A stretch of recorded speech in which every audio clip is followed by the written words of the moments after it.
ಹಿತಾಸಕ್ತಿಗಳಿಗೋಸ್ಕರ ಈ ಸಮುದಾಯದಲ್ಲಿರುವ ಜನರನ್ನ ಸಂಶಯದಿಂದ ನೋಡುವಂತೆ ಮಾಡಲಾಯಿತು. ಸಮುದಾಯದ ಸಾಧಕರನ್ನ ಬಾಧಕರ ಗುಂಪಿಗೆ ಸೇರಿಸಲಾಯಿತು. ರಾಷ್ಟ್ರಕ್ಕಾಗಿ ಪ್ರಾಣ ತ್ಯಾಗ ಮಾಡಿದವರನ್ನ ಝೀರೋ ಮಾಡಲಾಯಿತು.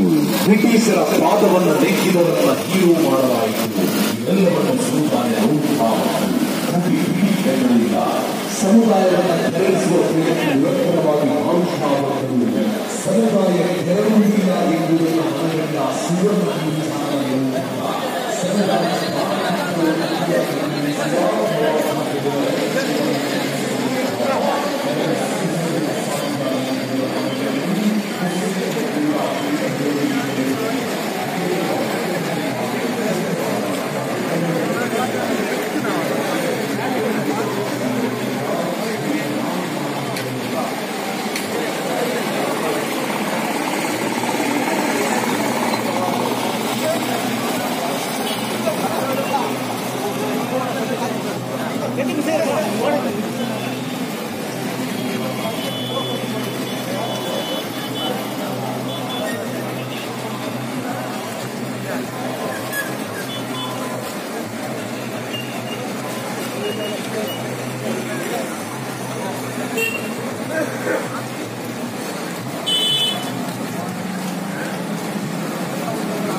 ಹಾಗೂ ಪ್ರವಾಸಿ ಪ್ರೇಮಿಗಳನ್ನು ವಿಶೇಷವಾಗಿ ಈ ಕಾರ್ಯಕ್ರಮಕ್ಕೆ ಸ್ವಾಗತಿಸುತ್ತಾ ಈ ಒಂದು ಪ್ರತಿಭಟನಾ ಸಭೆಯನ್ನು ಉದ್ದೇಶಿಸಿ ಪ್ರಾಸ್ತಾವಿಕ ಮಾತುಗಳಿಗಾಗಿ ಮುಸ್ಲಿಂ ಒಕ್ಕೂಟದ ವಿವಿಧ ಮುಖಂಡರಾದಂತಹ ಶಾಕೀರ್ ಅರಕಬಜರವರನ್ನು ಪ್ರೀತಿಪೂರ್ವಕವಾಗಿ ಕೇಳಿಕೊಳ್ತಾ ಇದ್ದೇವೆ.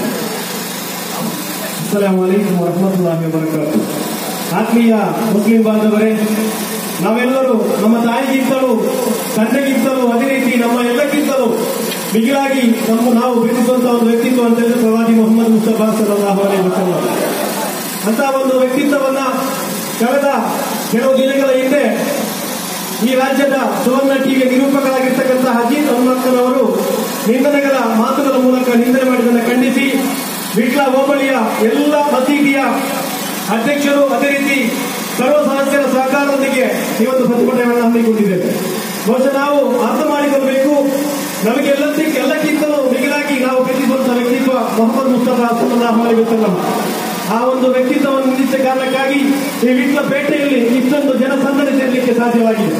ಆದ್ದರಿಂದ ಬಂದಂತ ಎಲ್ಲ ಜಮಾತಿನ ಅಧ್ಯಕ್ಷರು, ಕಾರ್ಯದರ್ಶಿ, ಅದೇ ರೀತಿ ಪತ್ರಕರ್ತ ಮಿತ್ರರನ್ನ ಮಗದೊಮ್ಮೆ ಸ್ವಾಗತಿಸುತ್ತಾ ಕಾರ್ಯಕ್ರಮಕ್ಕೆ ಬಂದಕ್ಕೆ ನಿಮಗೆಲ್ಲರಿಗೂ ಮುಸ್ಲಿಂ ಒಕ್ಕೂಟ ವಿಟ್ಲ ಹೋಬಳಿಯ ಪರವಾಗಿ ನಾವು ಕೃತಜ್ಞತೆಯನ್ನು ಸಲ್ಲಿಸುತ್ತಾ ನಾನು ಒಂದೆರಡು ಮಾತನ್ನು ಗುರುಗಳಿಸ್ತಾ ಇದ್ದೇನೆ.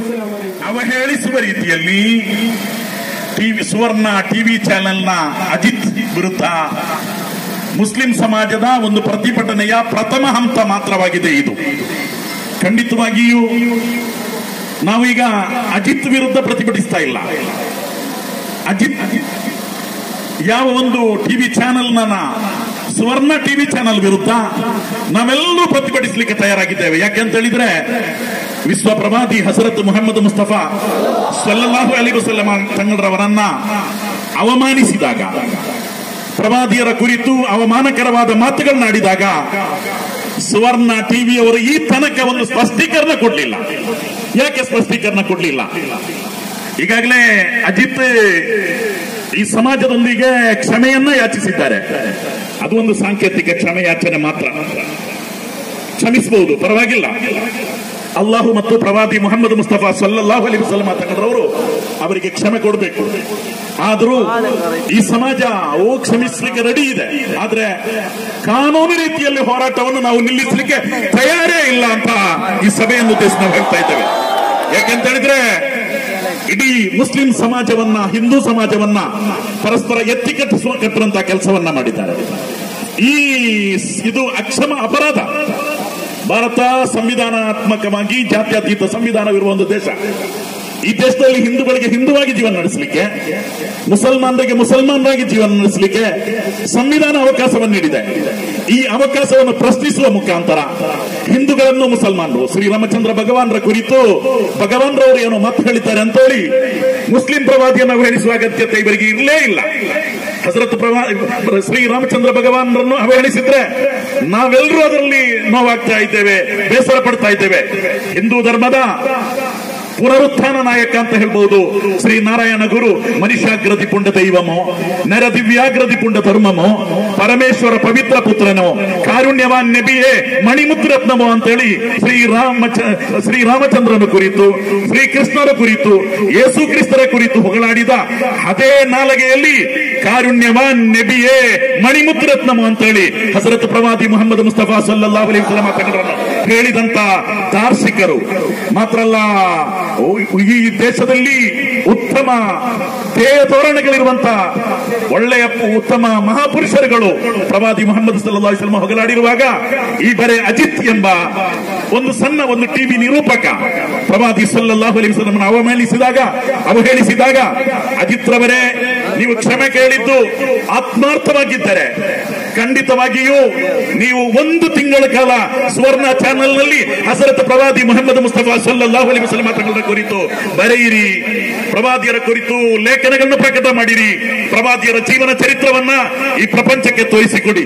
ಯಾಕೆಂತ ಹೇಳಿದ್ರೆ ತಮಸೋಮ ಜ್ಯೋತಿರ್ಗಮಯ, ഇരുട്ടിನಿಂದ ಬೆಳಚತ್ತಿಲೇಕೆ, ഇരുಳಿನಿಂದ ಕತ್ತಲೆಯಿಂದ ಬೆಳಕಿನೆಡೆಗೆ ಕೊಂಡು ಬಂದಂತ ಹಜರತ್ ಪ್ರವಾದಿ ಮುಹಮ್ಮದ್ ಮುಸ್ತಫಾ ಸಲ್ಲಲ್ಲಾಹು ಅಲೈಹಿ ವಸಲ್ಲಂ ತಂಗಳ 1400 ವರ್ಷಗಳ ಹಿಂದಿನ ಇತಿಹಾಸವನ್ನು ಒಮ್ಮೆ ಪರಿಶೀಲಿಸಲು ನೋಡುವಾಗ ಬಡವರೊಂದಿಗೆ, ಅನಾಥರೊಂದಿಗೆ, ನಿರ್ಗತಿಗರೊಂದಿಗೆ ಪ್ರವಾದಿ ಸಲ್ಲಲ್ಲಾಹು ಅಲೈಹಿ ವಸಲ್ಲಂ ತಂಗಳು ತೋರಿಸಿದಂತ ಸ್ನೇಹ, ಕಾರುಣ್ಯವಾನ್ ನಬಿಯೇ ಮಣಿಮುದ್ರತ್ನಮ ಅಂತ ಹೇಳಿ ಸ್ವಾಮಿ ಶ್ರೀನಾರಾಯಣ ಗುರು ಹೇಳಿದಂತ ಆ ಪ್ರವಾದಿಯನ್ನು ನಿಂದಿಸಿದ ಕ್ರಮವನ್ನ ಈ ಸಾವಿರಾರು ಮುಸಲ್ಮಾನರು ಸೇರಿಕೊಂಡು ಒತ್ತರಳಿನಿಂದ ನಾವು ಖಂಡಿಸ್ತಾ ಇದ್ದೇವೆ. ಈ ಸಭೆಯಲ್ಲಿ ನಾನು ಹೆಚ್ಚಾಗಿ ಮಾತನಾಡಲಿಕ್ಕಿಲ್ಲ, ಒಳ್ಳೆಯ ರೀತಿಯಲ್ಲಿ ಮಾತನಾಡುವ ಪ್ರಮುಖ ಭಾಷಣಗಾರರಿದ್ದಾರೆ, MS ಮೊಹಮ್ಮದ್ ಅಂತ ಬರೀತಾರೆ. ಖಂಡಿತವಾಗಿ ಮೂಲಕ ನಾವು ನಿಮಗೆ ತೋರಿಸುತ್ತಾ ಇದ್ದೇವೆ. ನನ್ನ ಪ್ರೀತಿಯ ಸಹೋದರರೇ, ಮತ್ತೊಂದು ವಿಷಯವನ್ನು ನಾವು ಮನದಟ್ಟು ಮಾಡಬೇಕು. ಭಾರತ ದೇಶವೆಂಬುದು ಡಾಕ್ಟರ್ BR ಅಂಬೇಡ್ಕರ್ ಅವರು ಬರೆದಂತಹ ಸಂವಿಧಾನಬದ್ಧವಾಗಿ ಆ ಸಂವಿಧಾನದ ಆದರ್ಶದಲ್ಲಿ ಅಡಿಪಾಯವಾಗಿ ಜೀವಿಸುವಂತಹ ಈ ಭಾರತ ದೇಶದಲ್ಲಿ ಎಲ್ಲ ಮತ ಧರ್ಮದವರಿಗೂ, ಎಲ್ಲ ಪಂಗಡದವರಿಗೂ ಅವರವರ ಧರ್ಮವನ್ನು ಅನುಸರಿಸುವಂತಹ, ಅವರವರ ಧರ್ಮವನ್ನು ಪಾಲನೆ ಮಾಡುವಂತಹ ಅಧಿಕಾರವಿದೆ. ಖಂಡಿತವಾಗಿ ಈ ಸಂವಿಧಾನವನ್ನು ಬದ್ಧವಾಗಿಟ್ಟುಕೊಂಡು ಅಧಿಕಾರಕ್ಕೆ ಏರುವಂತಹ ಜನಪ್ರತಿನಿಧಿಗಳು ಚುನಾವಣೆ ಸಂಭವಿಸಿದಾಗ, ಚುನಾವಣೆಗಳು ಬರುವಾಗ, ಮನೆ ಮನೆಗೆ ತೆರಳಿ ಓಟನ್ನು ಕೇಳುವಾಗ ಅವರೊಂದು ಮಾತನ್ನು ತಿಳಿಯಬೇಕು. ಇಂದು ಅಧಿಕಾರದಲ್ಲಿ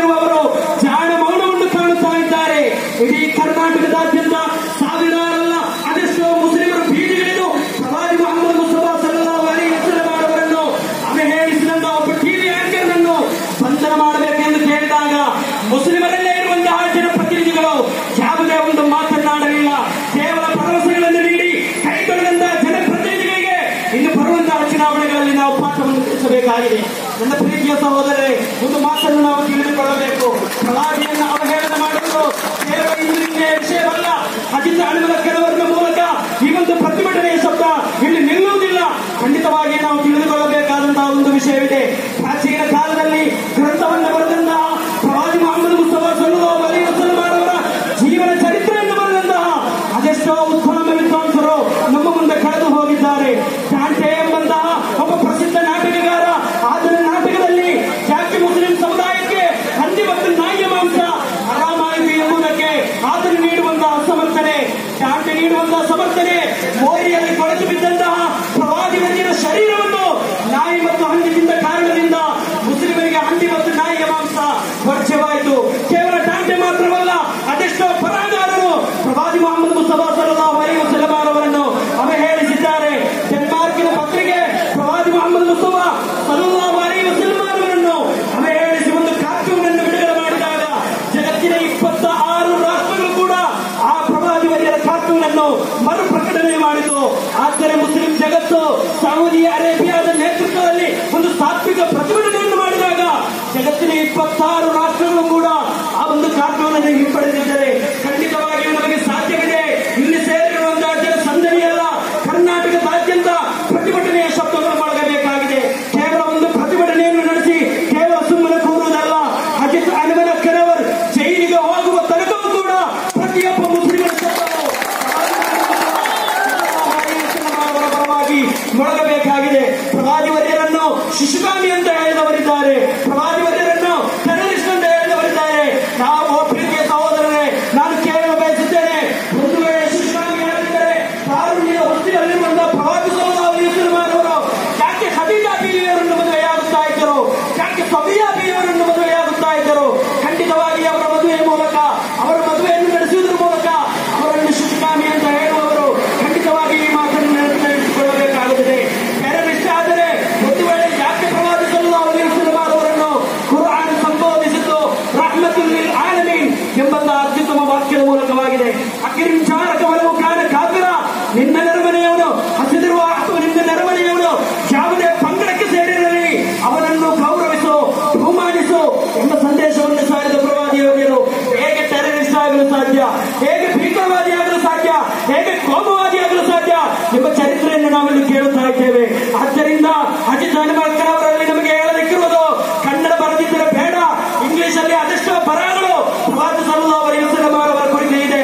ಮೊಹಮ್ಮದಕ್ ಮದೀನಾ, ಮೊಹಮ್ಮದಕ್ ಮೆಕ್ಕಾ ಎಂಬಂತಹ ಪುಸ್ತಕವಿದೆ, ಅದೆಷ್ಟೋ ಪುಸ್ತಕವಿದೆ. Why did I become Muslim ಎಂಬಂತಹ ಅದೆಷ್ಟೋ ಪುಸ್ತಕಗಳು ನಮ್ಮ ಮುಂದಿರುವಾಗ ನಿಮಗೆ ಯಾವುದೇ ಪುಸ್ತಕ ಮಳಿಗೆಗಳಲ್ಲಿ ಸಿಗದಿದ್ದರೆ ನಮ್ಮನ್ನು ಸಂಪರ್ಕಿಸಿ, ನಿಮಗೆ ಆ ಪುಸ್ತಕವನ್ನು ನಾವು ನೀಡುತ್ತೇವೆ. ನೀವು ಪ್ರವಾದಿಯವರನ್ನು ಕಲಿಯಿರಿ, ಪ್ರವಾದಿ ವರಿಯರನ್ನು ತಿಳಿಯಿರಿ. ಖಂಡಿತವಾಗಿ ನಾವು ಇಲ್ಲಿ ಹಿಂಸೆಯನ್ನೆಲ್ಲ ಪ್ರಚೋದಿಸುವುದು, ಅದೆಷ್ಟೋ ಪ್ರತಿಭಟನೆಗಳು ನಡೆದಿವೆ, ಅದೆಷ್ಟೋ ಕೋಲಾಹಲಗಳು ನಡೆದಿವೆ. ಅಲ್ಲಿ